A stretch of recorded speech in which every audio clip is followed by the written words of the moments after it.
Uh, there we go. Welcome to tonight's Career Conversations Book Club with Amanda Haverstick. I'm Gina Alexanders. It's really, really great to be here for the second last of the year's book club. And today we're going to be talking about Dear 1L, Notes to Nurture a New Legal Writer. And Amanda, I'm really, really glad that you are joining us today. It's going to be great to hear from you. I'll just do some introductory remarks, and as people join in, I'll just bring them into the session.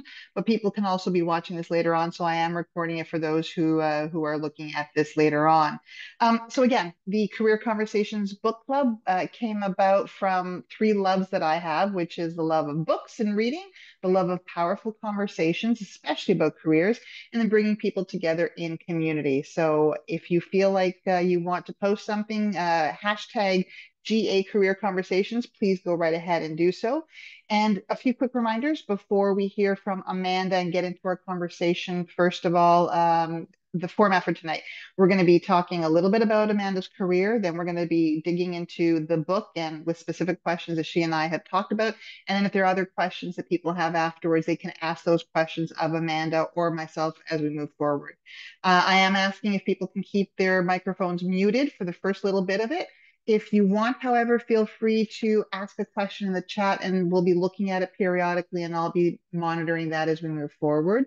A reminder, this session is being recorded and we'll be sharing it later.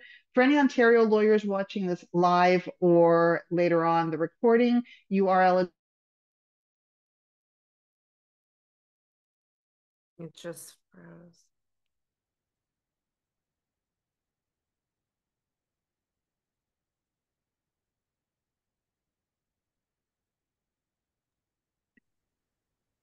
Hi, Amanda. How are you? I can't hear. Did she freeze? I think she just froze.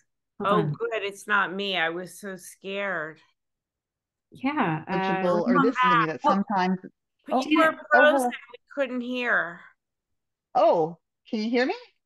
Now we, Okay. Am I back now? Okay. Thank you. Oh, it says that it's unstable. I may have to. Okay. I hope you heard the professionalism credit and the brave spaces being exhausting. And so we're looking at accountable spaces. And for that, I recognize, and I'm going to stop sharing our screen for a second, Elisa Hagora's work. And we hopefully will be in a space with good intentions and understanding that aligning our intent with action is the true test of commitment. So as we get started, and please let me know if my internet is wobbly, just give me a thumbs down or a thumbs up and I'll do whatever I need to do to move that forward. So Amanda, welcome. Many people that I speak with oftentimes tell me how they crave to learn about other people's careers. It gives them inspiration, it gives them ideas, and it just makes them feel like the road that they're on is the road that they should be on because everybody is on their own path. So you've got an incredible career story. You and I have spoken about it a few times over the years. Um, Currently an author, but also a writing consultant and an instructor and a business person and former big law litigator. So, can you share with us some personal highlights of your career journey, how and why you started the roles that you did, and when you decided it was time to move on? So, over to you for a little bit of your career introduction, please. Sure. Well, I grew up in the 80s and 90s, and it was really a time when women who were smart and could afford education were really supposed to go do the thing and like be the career woman. And this was the chance because of the women's rights movement had finally really started to open things up. And my father was a lawyer in New York, and kind of felt that. My mother was a teacher. And so I had this huge debate.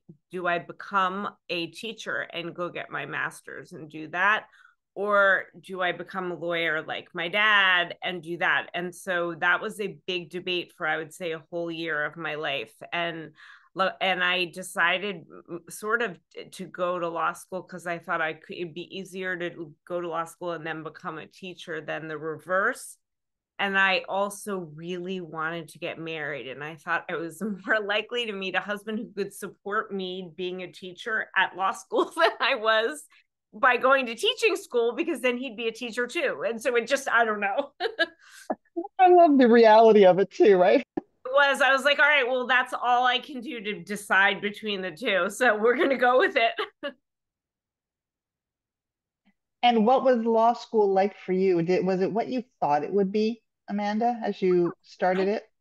I don't know if I know what I thought it was going to be. I had a really good first year. I kind of lucked out into a very regimented, healthy routine. I've never been that disciplined in my life again, but I really did. I had been actually in a car accident a year before law school where I had a full broken leg. And so by the time it was time to go to law school, I was sort of, all right, I'm taking control. And I was, running and doing all these healthy things to try to feel good again.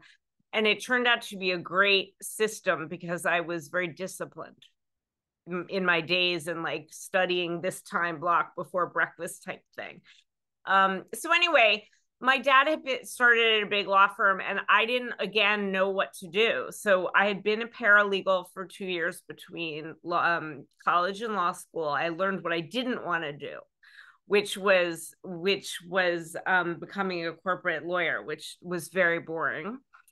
But I had this conversation with this lawyer. I remember his name, Dean Breda, and he did labor employment law, and he always seemed really happy, and he worked 9 to 5. And I thought, oh, that looks good. Why don't I try that? And so I focused on that, and I really enjoy it because it's about people and it kind of mirrors society and the Supreme Court. So I always found it very interesting. So that's sort of, I was a paralegal, didn't want to do corporate, so went to law school, meet husband, and because the optionality or whatever they say, keep your options open. And then I was big law, and I actually liked big law a lot more than I don't know what that says about me that I did, but I kind of thrived in that atmosphere, which was fortunate because I mean, how great if you can, because it was good compensation. But I also think I had a little rose-colored glasses because I met my husband on the first day of the job, and he was at the law firm as a lawyer. So it was kind of a fun, oh, I am a big city, an adult now working in New York. And I had met this other person there. So it was a happy time. Wow, fantastic. And I mean, your dad was a lawyer, you said. Did you know about big law? Was he a big law lawyer as well? Was that sort of the path that you had expected, or did you do a lot of research in it? Um, no, I didn't. We didn't have access to internet. We just didn't Yeah. really. It was sort of, I mean, I grew up in a suburb of New York City, and he had commuted and hated it. But by the time Mhm. I remember, he had started Dewey Ballantyne, which doesn't exist anymore, but it was a big firm in New York, a big Wall Street firm, and he was a corporate lawyer, and he did all the securities law and stuff, very kind of cut and, I don't know, businessy. And I like the people and the stories that happened in employment law. But then he didn't make partner, and we were moving around to New Jersey for a while, kind of looking for things in the 70s, which were hard. And then he went in-house and did that for a while. Wow. And so what about you? So it's interesting how you said you like the people and the stories because one of the quotes, and I'm going to reference it later, you encourage people to tell their story. And it's interesting how that was something that attracted you to the type of law that you did at the beginning. But what happened afterwards? So you were in big law for a while. When did you decide to leave law, and what's the sort of reason that you took the writing path? So I back in 2016 I got laid off from my third law firm. So I started in big law. I was in New York, then I worked remotely from from Lancaster, Pennsylvania for a year for a big New York City firm, and then from closer to Philly, and telecommuted, which was what we called it back then. Mhm.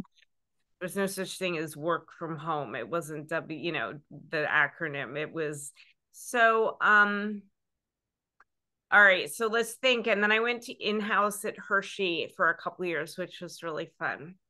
And the air smells like chocolate when I would go running in the morning, and you breathe it in, and it was a trip. It was a fun time.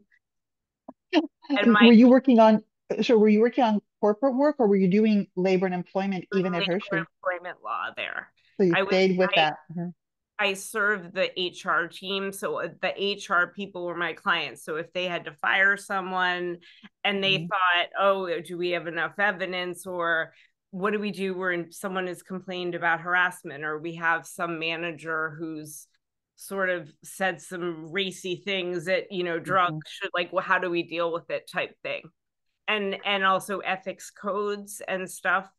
So and I tried to stick with that. I did some ERISA work, that's a US law that's on employee benefits, and it's part of the Mhm. tax code. So I went and I went to get classes at my tax LLM at night to try to learn ERISA because I had to do some transactional Wow. work.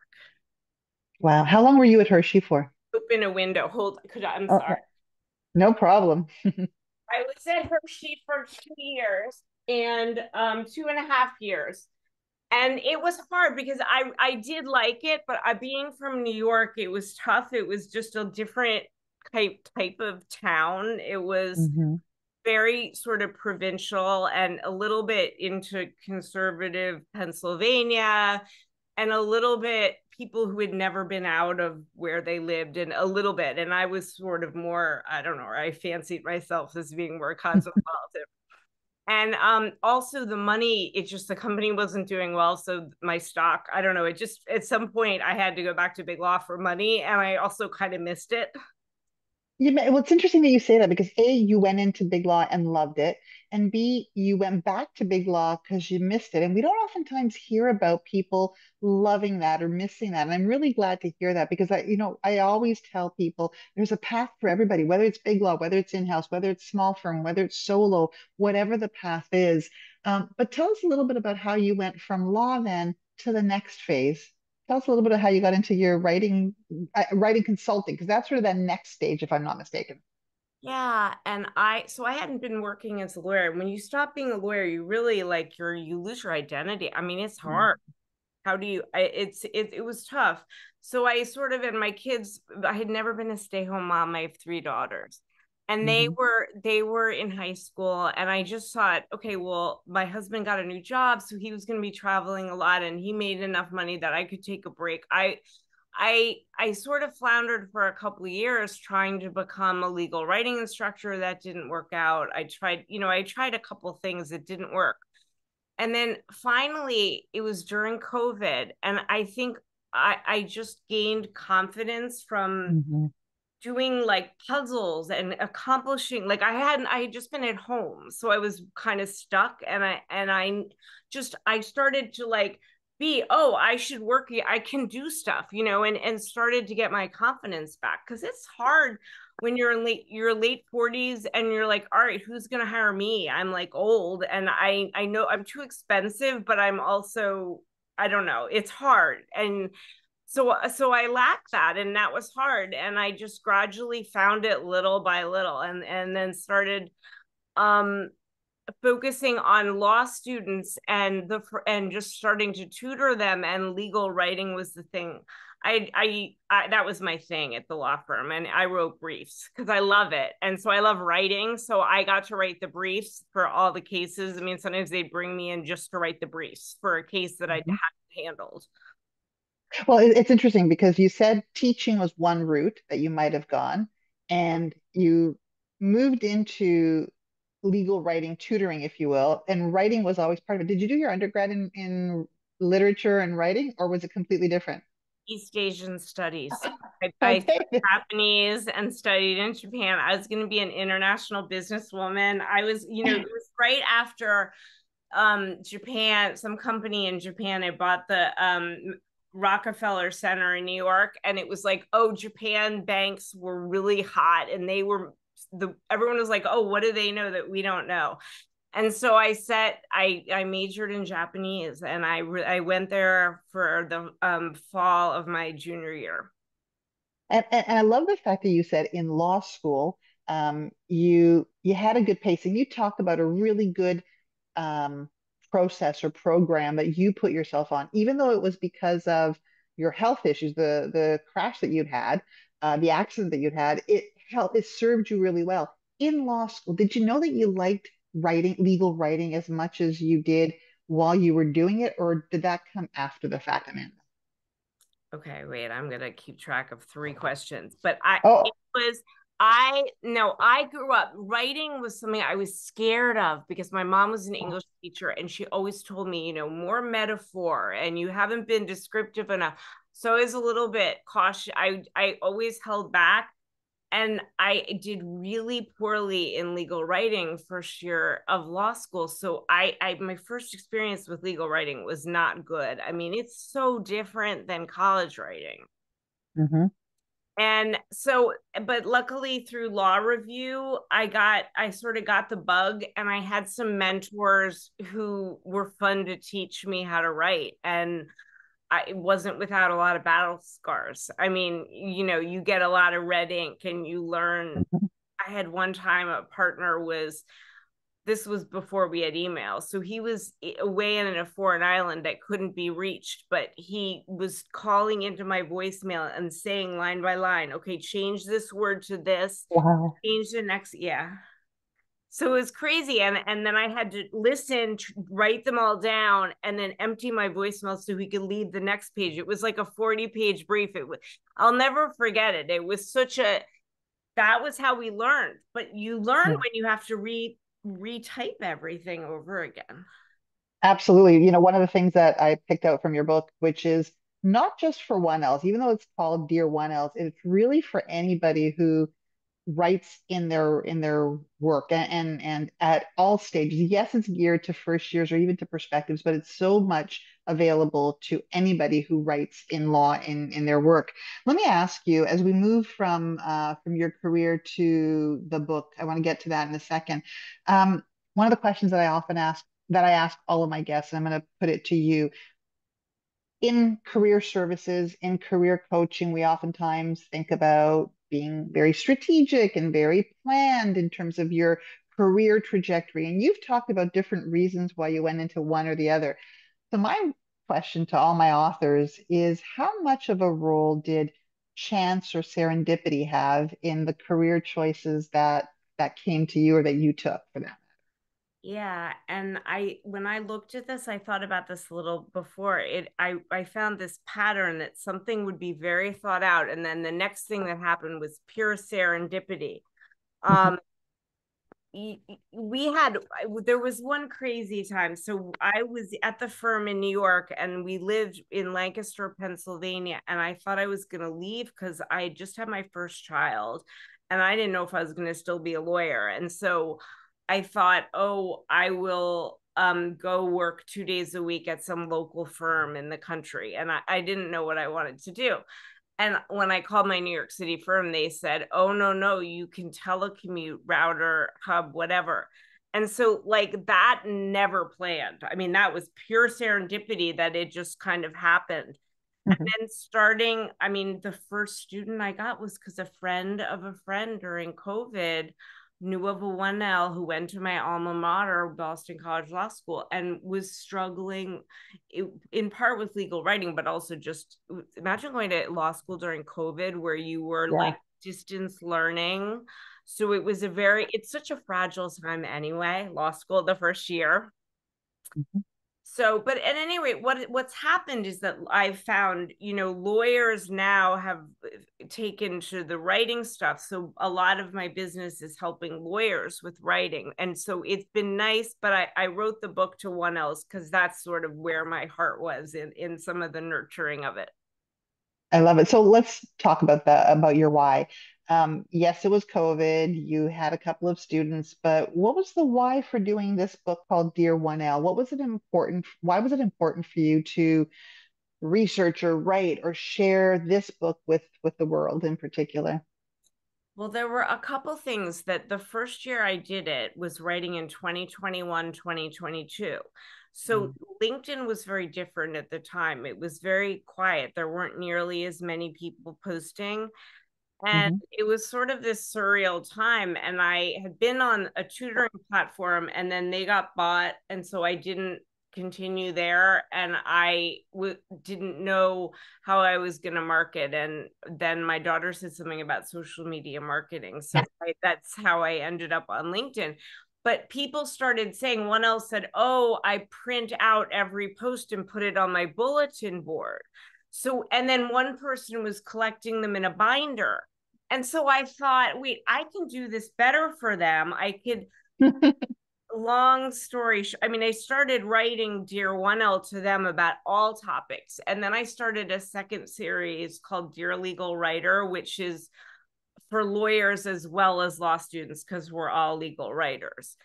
And anyone who writes professionally who is a lawyer or interacts with them, I think of as a legal writer. So Agreed. and there's some advice that applies to briefs and other things that apply to different places. But I'll let you go because I know you've got questions to ask me too.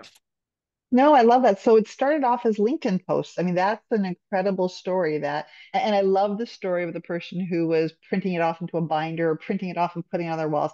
It had an impact. And you probably didn't It, realize that when you first started.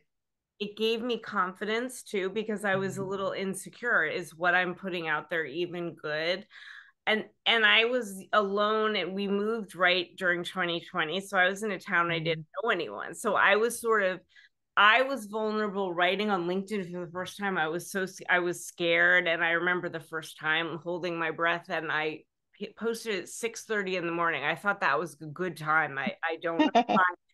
And I did it once a week. I didn't make myself do more than that because I didn't want to, do too much. But I started to just find people gradually. And then it's been 3 years. It's taken off and it's been fascinating. But being a solopreneur is lonely and it's hard. I mean, there's downsides, but it's been really fun to use my knowledge that I actually used in big law and learned, and that it's helping people who are coming, but before, after me. So I love that. And you built up a community. Like you really built a community through LinkedIn, through the book, through the schools, not just students who look to you for their advice, but as you said, the community of legal writers and the people who kind of think, what do I have to do? How do I do this? So kudos to you for taking that first 6:30 a.m. plunge and pressing send or post on LinkedIn because that's moved forward. And before we get to the next question, I'm just curious well, part of it. Some of our listeners oftentimes will say to me, send me emails saying, I want to write a book one day. So can I ask you just to share with us? I know it's a tough slog. People think, oh, you have this great idea, and then you get this. Yay. There's everything in Well, between. yeah, and when you first start, I mean, I spent a lot of time finding out how to do it and talking to people before I actually started doing it. And even Mm. with that, I had no clue and I did so many things wrong and learned the hard way. And but what I was realizing is that the people who help you you're more competent than the people who are going to help you put together the book, so that you feel more once you start, you're like, oh, I can do this. So I don't know, it's kind of hard to explain, but yeah. So I had one author who's written 7 books say something like, well, whatever you do, don't make it a loosely strung together collection of social media posts. And I thought, oh great, that's what I probably, or and then I had another lawyer say, oh, well, if you write to law students, no lawyer is ever going to take you seriously, that you could like coach them. And I was like, really? Okay. Oh, And that turned out to be really wrong. And then I also got mhm, some really, really great advice. The one time in my life I've had a phone conversation with Alex Sue, which was lovely, and he was very helpful. I mean, I assume people know he's an internet person on LinkedIn, mhm. and he gave me the best. Well, he gave me a lot of fantastic advice. One of them was to buy this book called Write Useful Books. And I write about this in my it's at the acknowledgments. It's my thank you page at the end, who I thank when I'm thanking people, like, oh, because it's by Rob Fitzpatrick, and it's the theory about you make a book helpful for the reader, and then hopefully people will refer it because they found it helpful, and then you don't have to market. I don't know, but I studied that book and I really tried to make it really helpful. So that gave me some confidence. And then I did beta readers, which is a term I didn't know what a beta reader was ever before. But a beta reader is just like a test. Like people who are your ideal reader, you give it to them in a draft long before it's final. And when there are mistakes, and you say, what do you think? Should the whole thing be moved around? What are times where the pace gets too slow, or where are times that you're kind of getting bored, or what, and things, all these things I never would have thought of really. And it was really helpful. So that really helped me. And Scribe Media was the next step. Do you know about them? No, no. What is that? It was a big publishing house based somewhere in the South, maybe Texas, somewhere around there. And it was lawyers would publish through it a lot. And so they were good with the technical lawyer.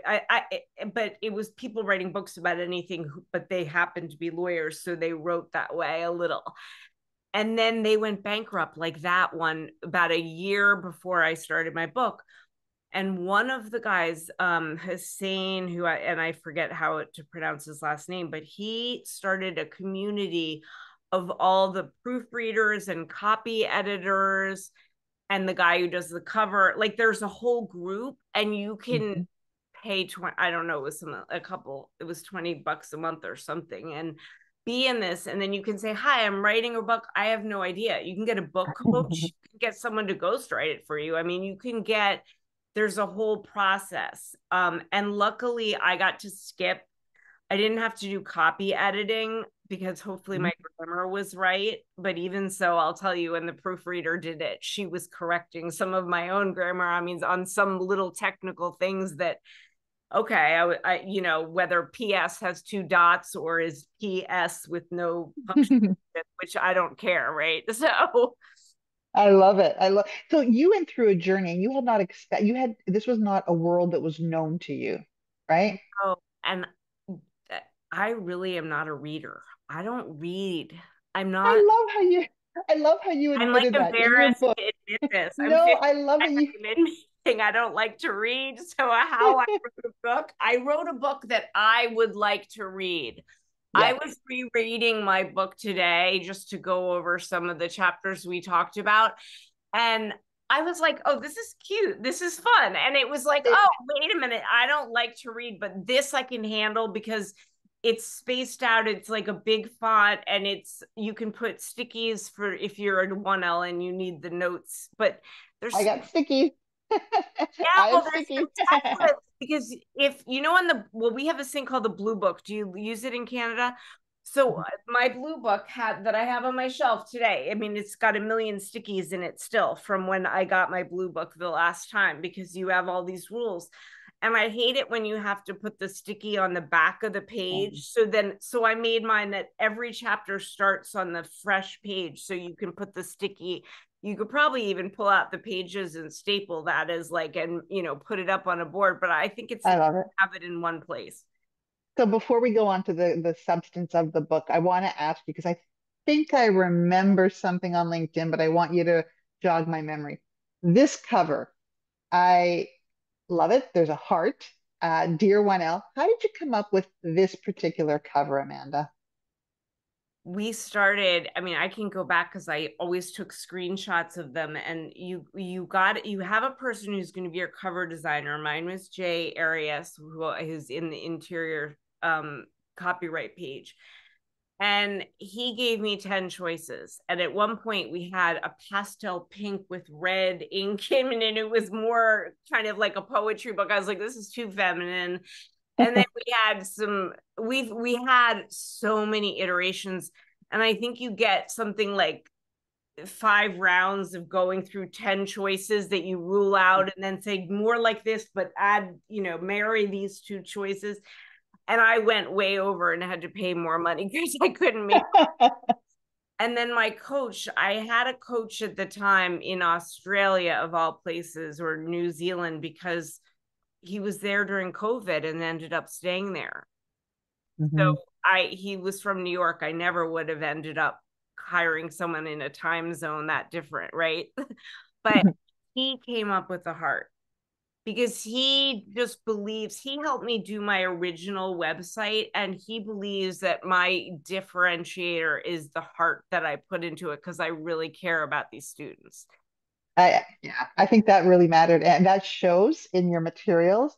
And do I remember correctly on LinkedIn, did you give people sort of a chance to weigh in on it, or am I misremembering that, Amanda? Did you have a LinkedIn post that gave one or two options, or am I totally misremembering that?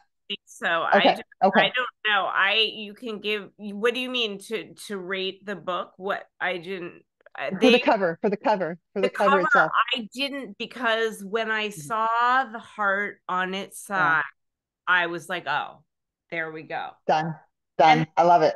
the only linger the last question I answered was it going to be a dark heart with a lighter red background or a lighter red heart on a dark background? So that was the last tweak, and then what the font was going to be and whether there was going to be a little symbol, you can go, it's like the level of detail, and you can go. Yeah. But if you do a traditional publisher, you don't get choice over your book cover. So at least that's one benefit of the self-publication route, right? That you would Yeah, be able to. it Yeah, was brutal. absolutely. It was brutal because I was on a time deadline, because I kind of thought I was so lucky to get such a wonderful community support about my book on LinkedIn. But I mean, I think people were getting a little tired of my content and were probably ready to move on. I was like, I got to get this book out this spring. And I did it June 25th, like just before 4th of July weekend here, which everyone goes off for the summer. Yeah. So it worked out well. And I have a group on Facebook, a parents of law students group that I started in September of 2021, because my daughter was looking into law schools during Mhm. COVID, and I had nowhere to find out how to do the LSAT online or how to help her. Mhm. And it was, you couldn't go visit the schools. So Yeah. everything you were online to find out all information.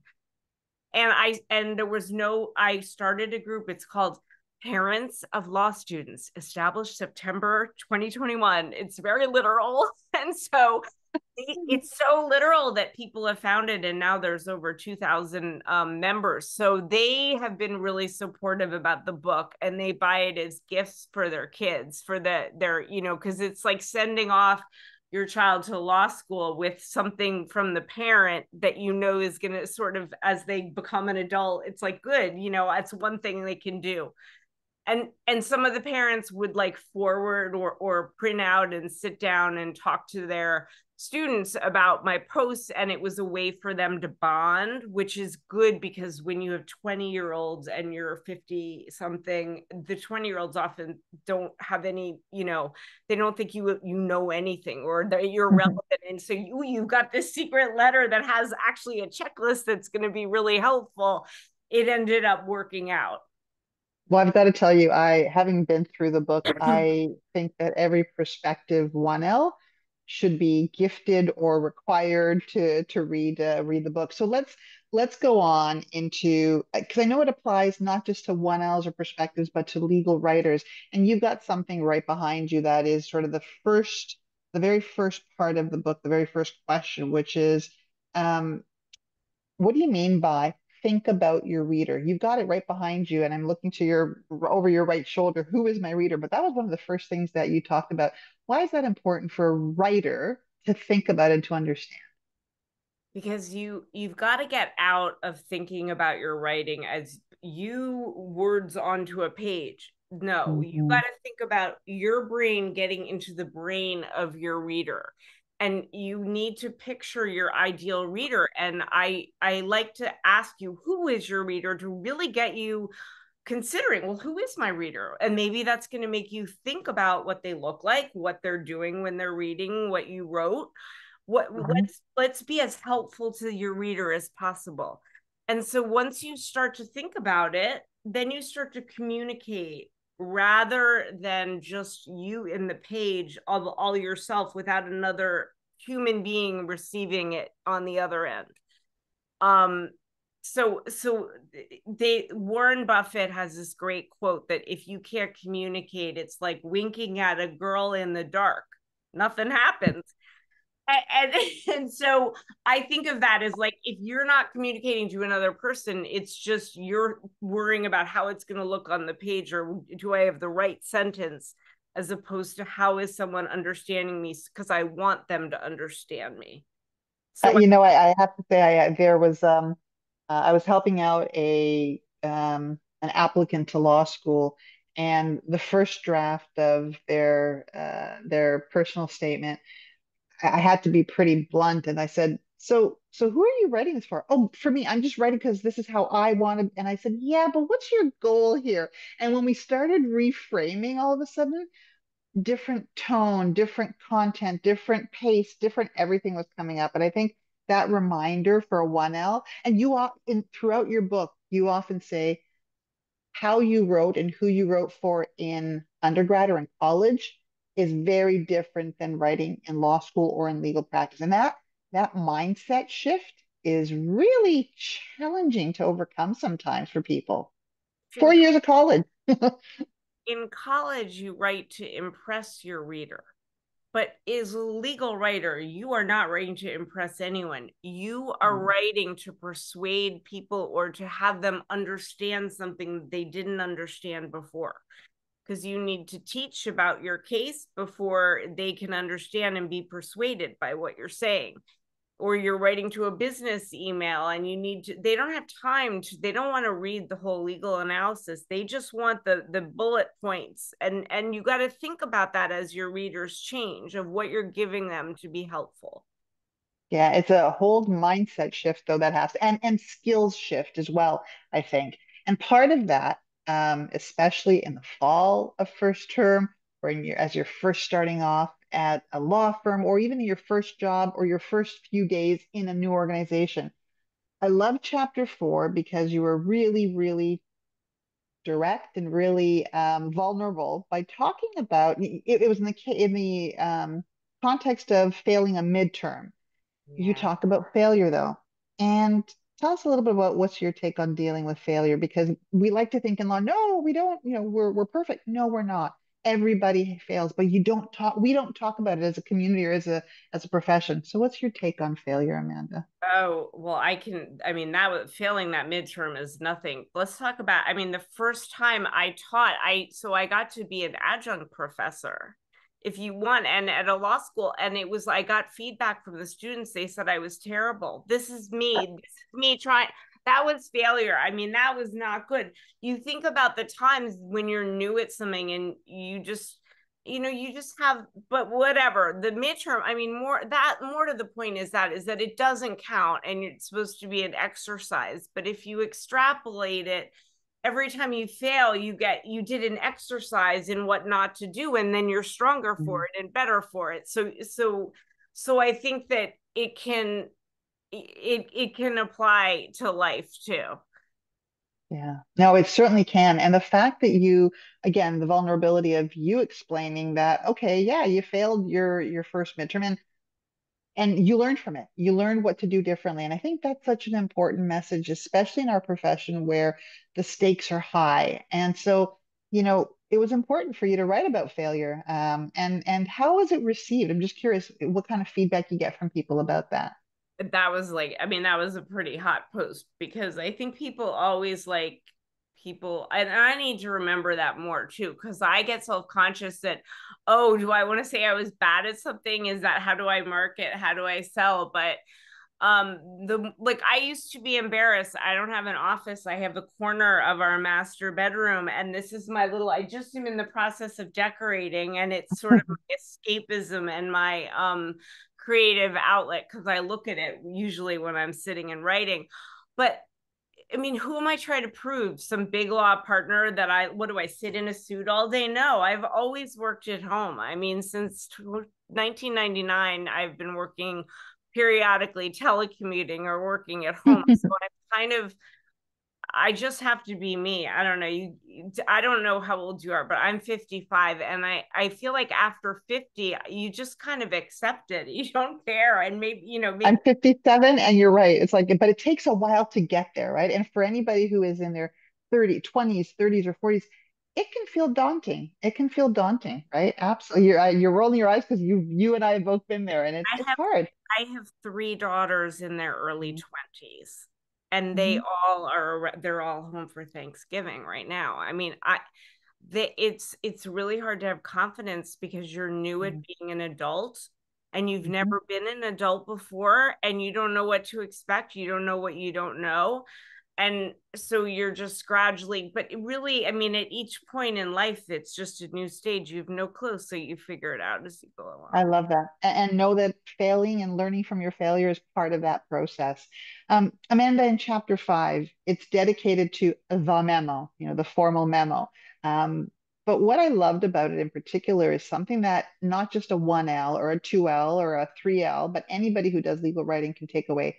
And that's strategies to use the phrase, slog through legal writing fog. I saw that and I kind of like, oh yeah, I've been there. Legal writing or just writing fog. Tell us a little bit about the suggestions or strategies that you give for that. Well, a lot of times I mean, there's sort of, you can have fog when you've got too much information in your head. And I write about fog at one point in the semester when they've just been drinking from a fire hose and you can't make sense. It's just too much incoming. And then when you're writing and you've just got all these ideas, okay, this case went this way and this case is different but not, and then this went a different way and then the statute says this, and it's really hard. I think that you have to break it into small pieces and sort of get like micro parts of it, like do one issue and just conquer that, you'll feel more confident to keep going and doing it, because when you just take it on all over it all at once, it can be overwhelming.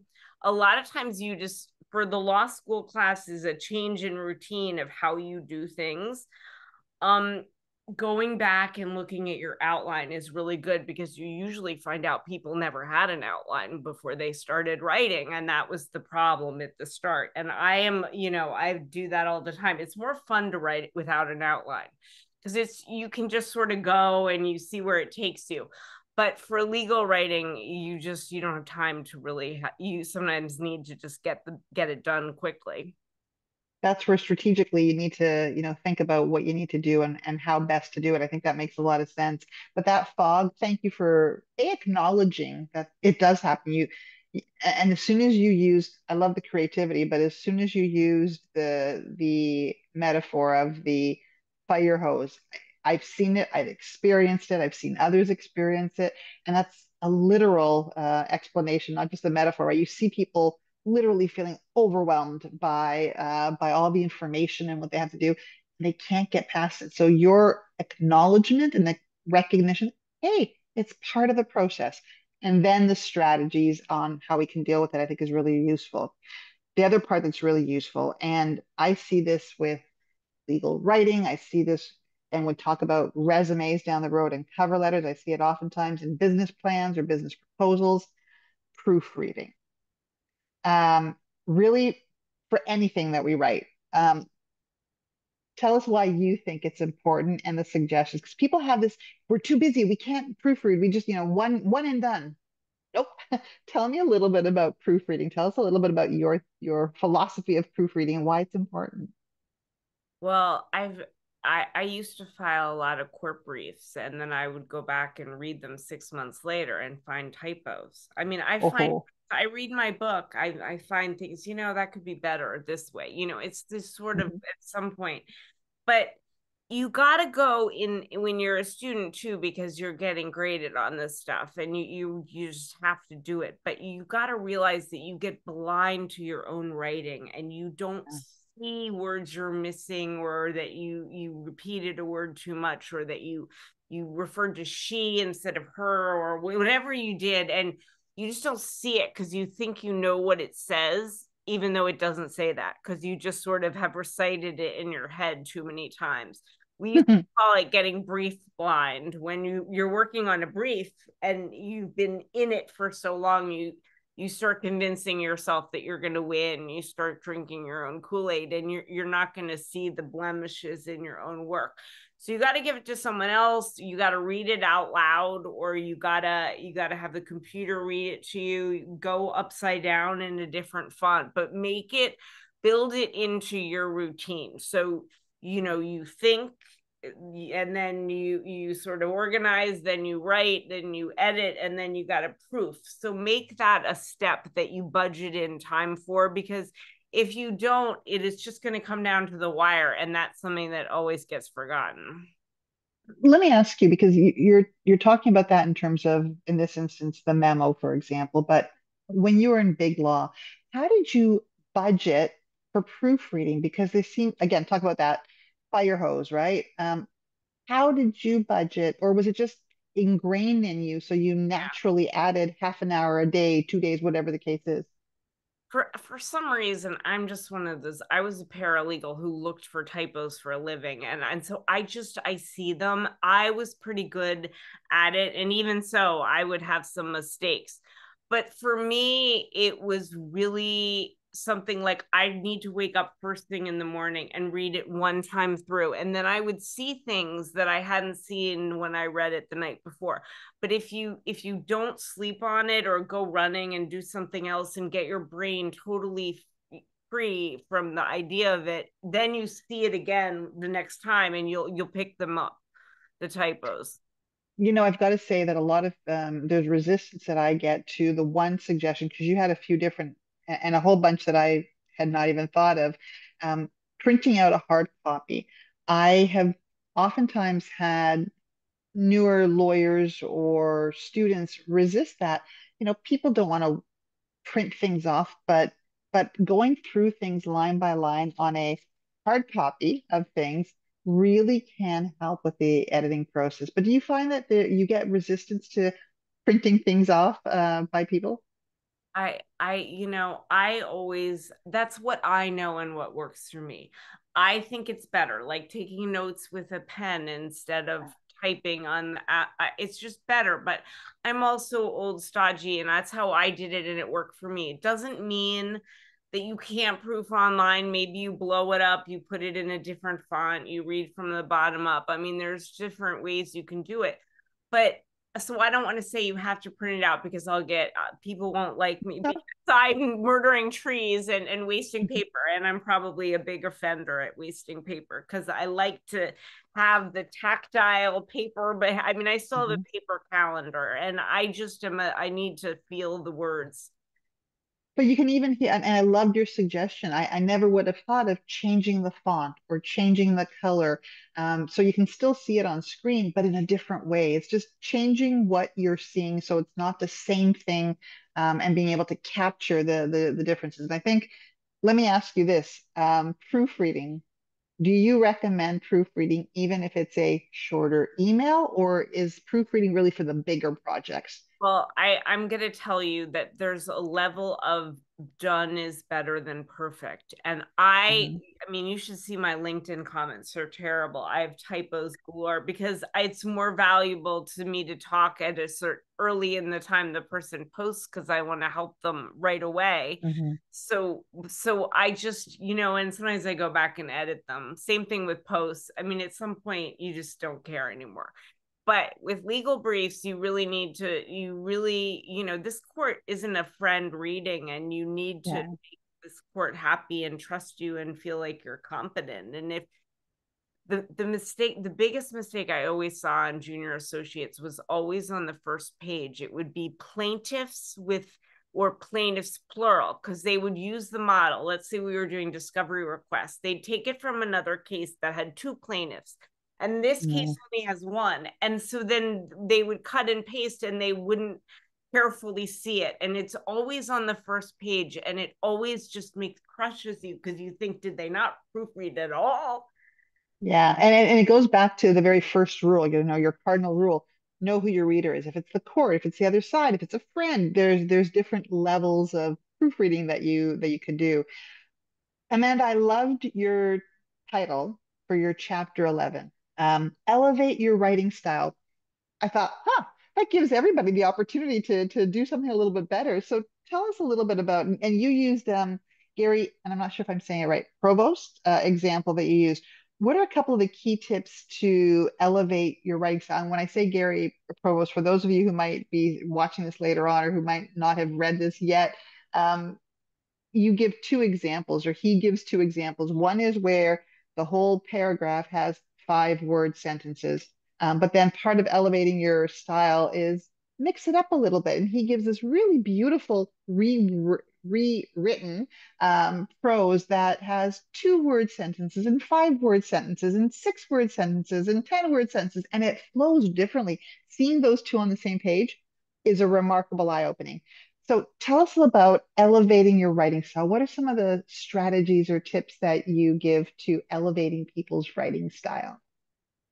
Varying the length of your sentences, Hmm. varying the structure of your sentences. So if John went to the store, and then John went to the park, and then John went to the deli.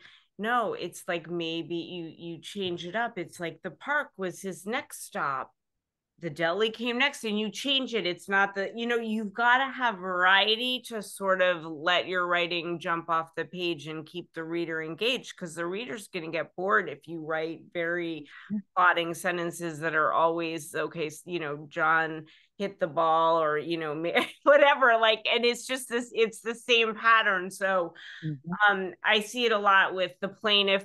The plaintiff alleged this, the plaintiff alleged that, the plaintiff alleged this, and I'm just like, oh my god, I'm going crazy. And could we vary that and how you're going to do that? And actually, just today I talked about, because this is one thing early junior lawyers struggle with in legal writing: when do you vary your words versus when do you use the same word for a concept? So, if your legal case is the van ran into him while he was on his motorcycle, don't then in a later time tell me that the automobile was Mm. because then I'm like, wait, is that a third car, or is that the van you meant before? That's important to have consistency, always keeping the same, but words like moreover or therefore, you can vary. So I just mentioned that because that's a way you can make your writing more lively, is at least varying the glue words, like we call them, the I loved it. Sorry? the connective tissue sort of your sentences that don't have an independent role other than to connect other words. And, elevating your writing style, especially for a new law student, but even some who've been through 3 years may think that they have to say more or more eloquent, choose bigger words. And you're really not saying that at all in your book. You're reminding people to almost keep it simple but varied. Tell me a little bit if I'm wrong or right about that understanding. Well, I mean, the law is complicated enough, so you can't make it more complicated by having complex sentence structures that tax the reader's brain to do work. You want to talk as simple as possible because you want the reader to understand these really hard terms. I mean, think about it. We're lawyers, but say this mathematician is going to explain the theorem of how to get, I don't know, something that I don't even know an example to say, and they're talking really fast using all this jargon you've never heard of before, and they've got their sentences are 50 words, and you're trying to keep up with who did what to whom. You'll never learn. So you need to Mhm. teach the reader about the case and the law before you can persuade the reader what the reader should do, and agree with you about the law, or agree with you that the settlement should really be at 50,000, not 100,000, because you persuaded them in your in your emails or whatever. You use 2 words right now, which you had used at the very beginning, and it's just a really good reminder. Your intent when you think about the reader is to persuade, not to impress. And very many new law students want to impress. Hey, I'm in law school, or lawyers think that they have, our Lord Denning and other judges of old times used to use very eloquent words. That's not necessarily the task, not to impress, it's to persuade. And I think that reminder, and you said it again now, is key. And we just keep having to remind our students, our lawyers, that that's the task of a lawyer, is to persuade, not to impress, Yeah, right? sometimes you're writing to a client and you just want to educate them and you want to say Yeah.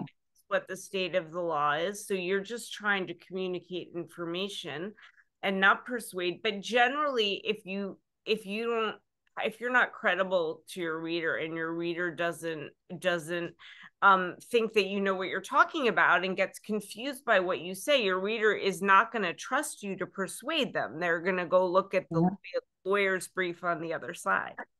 That's right. Good point. Good point. So we talked about proofreading, but in chapter 12, you, I guess, expand a little bit about editing and you offer some shortcuts. So why is editing important to legal writing and what are some of the key tips that you have for editing?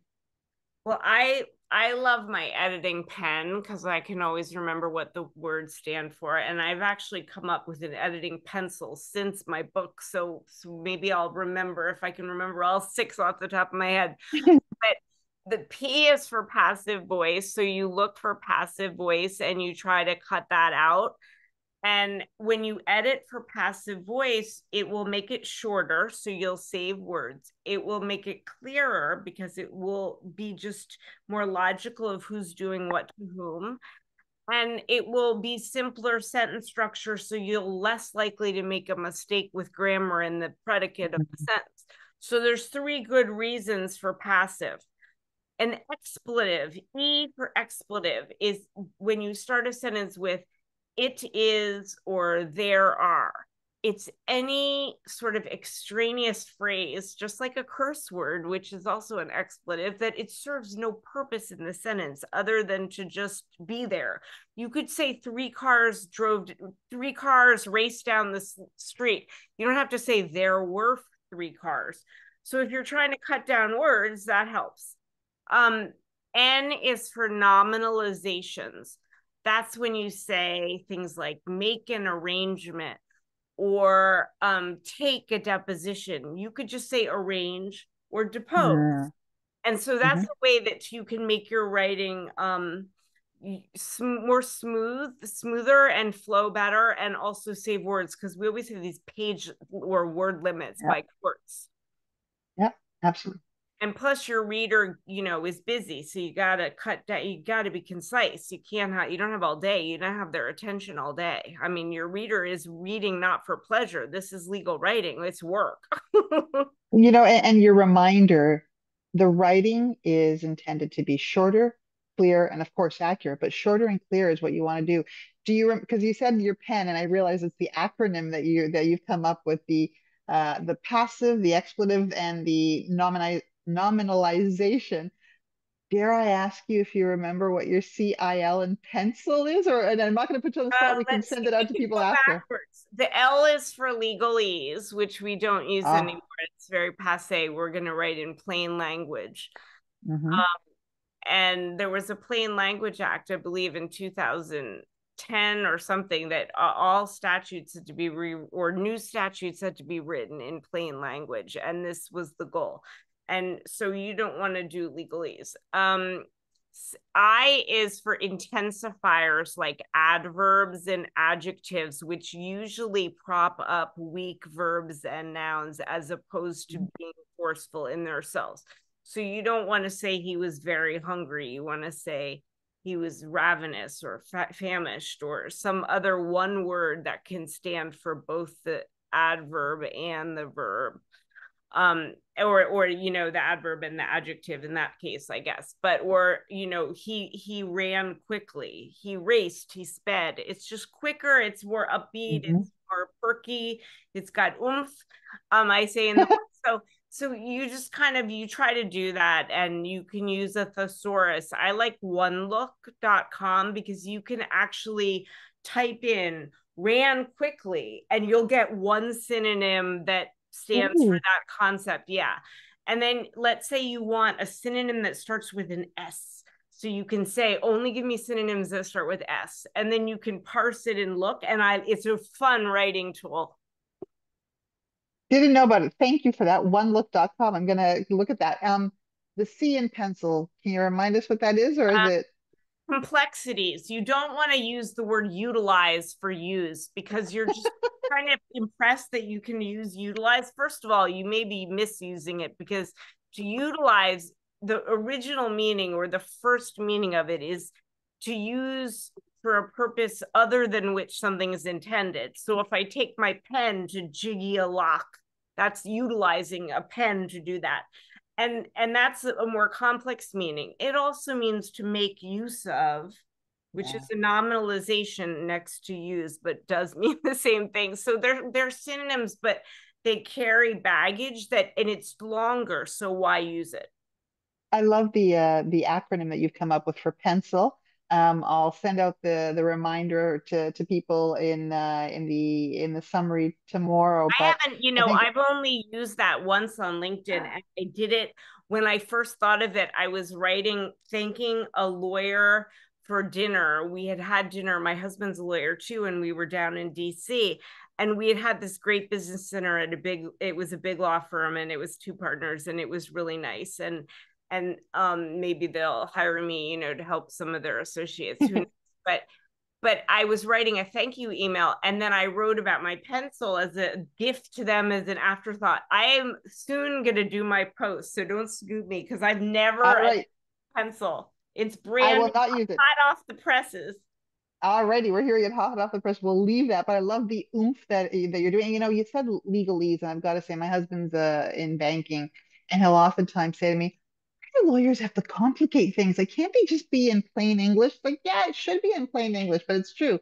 The user of the document wants something that is easy to understand, and so I'm glad that L has made it onto your pencil edit as we move forward.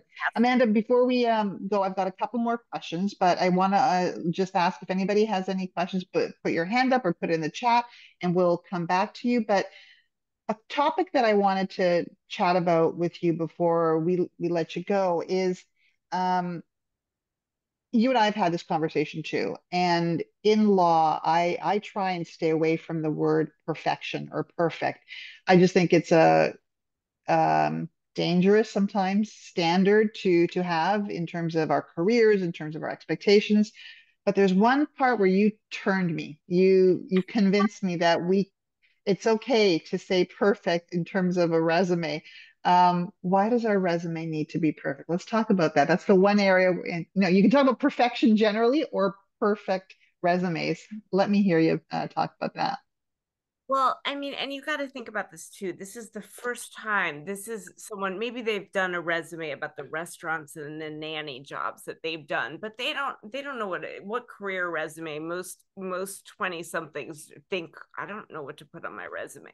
So Mhm. then they write it, and they get, oh, they try to do it right, and they'll be like, sometimes they'll have a dash between the dates, and other times there'll be a space on the right but not on the left, and then another one they have two spaces, and it's just inconsistent. Or sometimes they have a period at the end of a bullet, and other times they don't, and it just drives me nuts, because you're going to do it right, you're going to do this is your one document. This is your selling. Yeah. You have control over it. It's not running into someone in an elevator where you're hoping you give your good elevator speech and you say it perfectly. No, this is a resume. You're in control. Like, you actually could do this. You could have 10 people read it and give you feedback. You could. And if you're trying to get a job, how could you not do that with your resume? I mean, that's the one thing, because the interview could be terrible. You have no control of a lot of stuff. So I think a resume is something that is really important.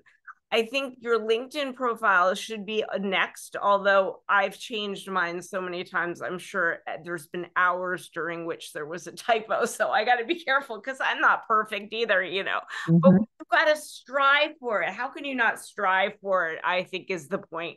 Because everything else, yeah, you're going to make mistakes, and it doesn't matter. It won't matter. But for that, I would try, because you're shooting yourself in the foot if you just get all rejections because you had a big typo in your resume. That would stink. And you and I have both seen it multiple times, right? People who said, "No, no, I've looked at my resume 10 times again," and then on the look that you give it, you realize, okay, then I'm why are you again the inconsistency, the periods at the end and no periods, that always blows my mind. Like, did you see that? Or it's those things that you're pointing out. So I agree with that. I've never seen a resume that I haven't found a better something that could be better. I've Yeah, never not found some mistake.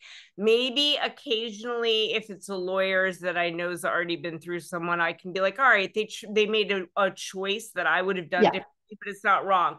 But students, oh my goodness, it's terrible. And they'll mix, verb tenses, they'll use reuse. I mean, it's crazy the little things. And resumes, you're often writing and it's kind of small and it's hard to see because especially once you've done your resume and updated it over and over again.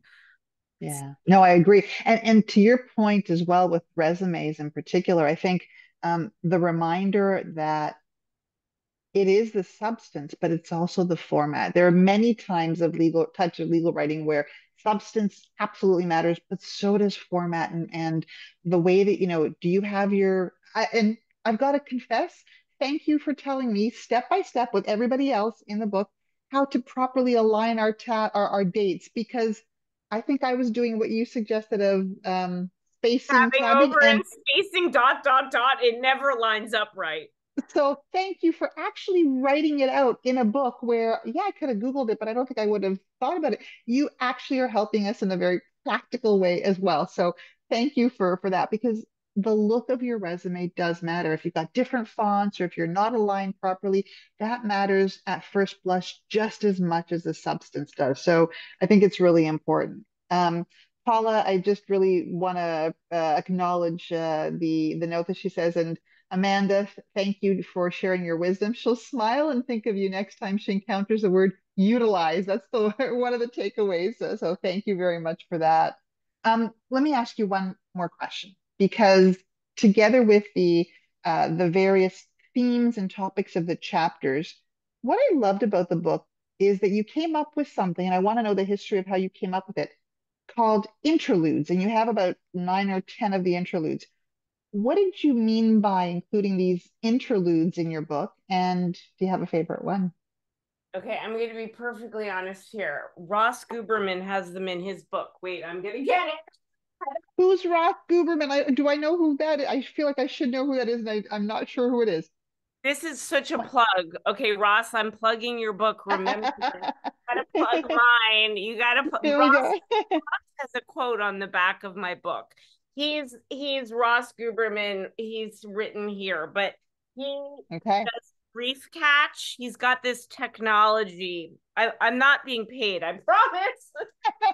But he has interludes, and it's you sort of I had a real struggle organizing this book and putting it into the right format, and so there were certain topics that were freestanding, and so they didn't neatly fit into a package, so I had to come up with a way to put them at the time of year and at the pace where I thought they would be good in the flow of the narrative in the book. Mhm.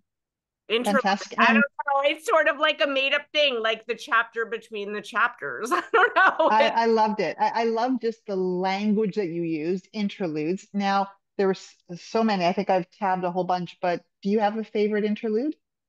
Well, I usually pick the don't develop a demi more adverb problem just because I love the chapter title. So I don't know, but today I was reading, I'm gonna do this one because it's simpler, is how to remember the difference between which versus that. Now, you might be different in Canada, so I'm not going to speak for what's correct in Canada, but we use that 95% of the time. That is right. And which rhymes with which at Halloween, and witches are bad, and you're going to ditch the witch and use that. And that might stick with you. Ditch the witch. I love that. And just use that. Okay. Now I'm Well, going to if be you looking. remember Ditch the Witch and that I wrote it at Halloween, and you can tell it's right after midterms before the memo. I mean, there's a reason to why I did it the way at that time of year, even though it was apropos to nothing else, which versus that. I mean, it was sort of an outlier. I love that. I love that. Now, I've got to ask you because you mentioned Demi Moore, and it wasn't until I got to the book and when I had the aha, oh, that's what she means. Can you tell us about the Demi Moore interlude as well? Sure. In A Few Good Men, which is this famous movie with Tom Cruise and Nick, what's his name? The famous actor who plays Colonel Jessup. Jack Nicholson. Jack Nicholson. Nicholson. Hmm. And it's a really dramatic courtroom scene, but Tom Cruise, the lead lawyer, gets up and says, I object, Your Honor. And the judge rejected his objection and said, sit down. And then Demi Moore stands up and said, I strenuously object. And she looked like a fool because it doesn't matter. And the judge then denied it. I strenuously deny it. I mean, it was so stupid. And she should never have said anything. She was second chair and didn't know what she was talking about. But she looked like a fool. And like when you use an adverb like that, it looks like you're trying too hard. It doesn't change the different, the what you said in the verb. So use a strong verb to be precise in what you mean and don't use an adverb to prop it up. I love that because all of a sudden that scene came to me, and the way that everybody sort of was upset. It doesn't make a difference. It doesn't add anything when you say I strenuously object. So that interlude was incredible, and the ditch the witch is one that I'm going to be thinking about. Paula, because we've got a Paula and a Paula on, has commented about it's been great reminiscing about her time studying undergrad in the States and then law in Australia. The book and advice is great. And I wonder, Paula, because I know that you are currently in practice, and do some of these reminders, does some of this conversation um, resonate even for a person who is in practice for several years? Because I think it did for me. So, Paula, I'm going to put you on the spot. Did it not just reminisce about your student days, but also how does it work in terms of the writing that you're doing now in the practice of law? I wonder if you can join us about that. Yeah, definitely ChatGPT helps for initial ideas.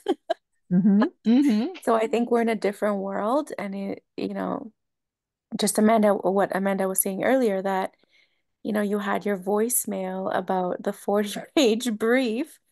We didn't have the tools that we have now in law school or undergrad. So it's just obviously it was harder for people before us, but even now in practice, it's just I think it's more dangerous because then you have the lawyers that use ChatGPT, don't double check everything. And then, what was that big case? I think it was in BC recently where they had actually submitted it to the court and the case or the law didn't even exist.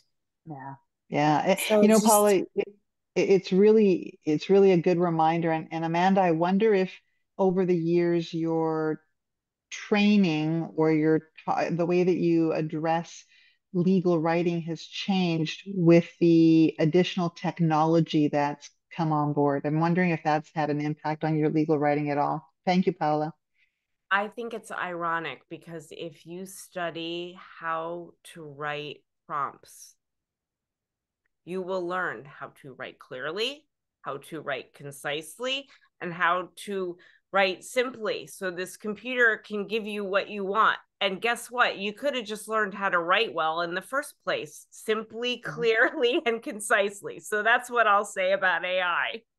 I like that. And I'm going to put a plug out for Paula Price, one of our other listeners right now, because she recently did a podcast on ChatGPT and AI, and I just found it really interesting on how she went through the use of AI. But to your point, Amanda, if we learn to write shorter, cleaner, crisper, whether it's in our own writing or in how we're prompting this technology, boy, will that help us out. Yeah, I mean, you write a prompt and then you get garbage, and you're like, that's not what I wanted. And then you have to Yeah, write another way and to try to be like, all right, they got confused with this word. I better make that more clear. And then yeah. what you're really doing is just anticipating what your reader is going to think when they read your writing.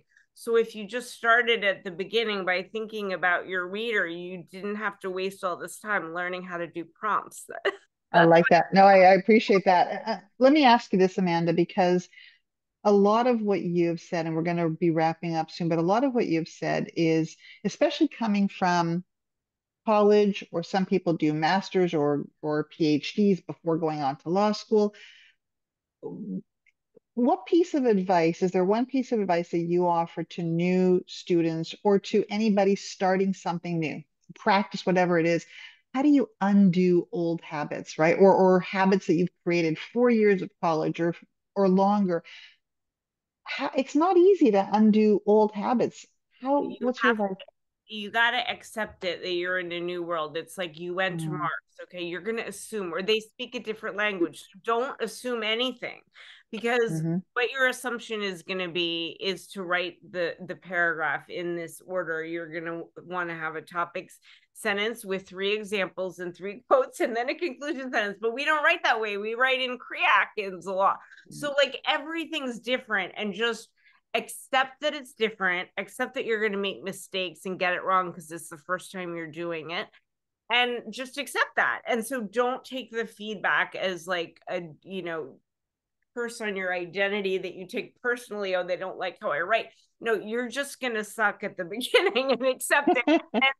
And if you don't have expectation of doing well, of course you're going to mess up the first time. So that's what advice I'd say.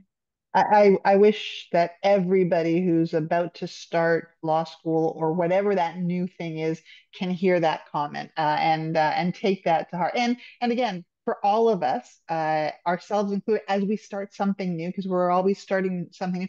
Yeah, we're gonna mess up initially, and yeah, we're gonna not be great at it initially, and that's okay, and move forward. So that I think is a perfect example and a perfect not perfect, a really No. incredible, not perfect, but an incredible piece of advice. So thank you. Thought provoking. That's right. Thought That's provoking. Thank So Amanda, with that, unless anybody has any other questions, I want to thank you for being with us today. For Ontario lawyers, remember you get an hour and a half of CPD for this session today. But Amanda, especially to you, I've had fun with this conversation, but a huge thank you for taking us through highlights of the book, which cover I love for that matter, offering us tools for better practice, for better legal writing, and even just for ways to approach our careers. Your conversation earlier about how you approached your career and how you sort of happenstanced up to some things, I think is really important. And you give some advice on page 367. I had to write it down because I wanted to look at it. You gave us all some advice, and I think today you showcased it for yourself, and that is 3 lines that you put in. Be you, and you'll see. You might even, if you dare, add a dash of creativity. It seems like everything you do is you with creativity, and we're really grateful for that. So thank you so much for joining us. If you enjoyed, I'm just going to quickly put up your information, because if anybody who is watching today or later on wants to learn more from you and about you, here is your email, your website. I'm really grateful to you for joining us, and you're an incredibly fun person, an incredibly joyful person, and you obviously care. You care so much about so many people. So thank you so much for joining us today. Any final words before we go? Oh, this is great. And if there's any US listeners, happy Thanksgiving week. Happy Thanksgiving week indeed. And I just want to remind everybody that the last for this year session is going to be Brene Brown's Atlas of the Heart. We're not going to have Brene Brown in. Last December, it was Michelle Obama's book, but we're going to have a facilitated conversation about Atlas of the Heart. And that's on Monday, December the 23rd at 7 p.m. Eastern. Again, thank you to everybody. Happy Thanksgiving to those who are celebrating. And Amanda, keep sharing all your wonderful wisdom with everybody. Thanks so much, everyone. So much. Bye now. Bye. Okay. Thank you. Good night. Thank Bye. you. Good night.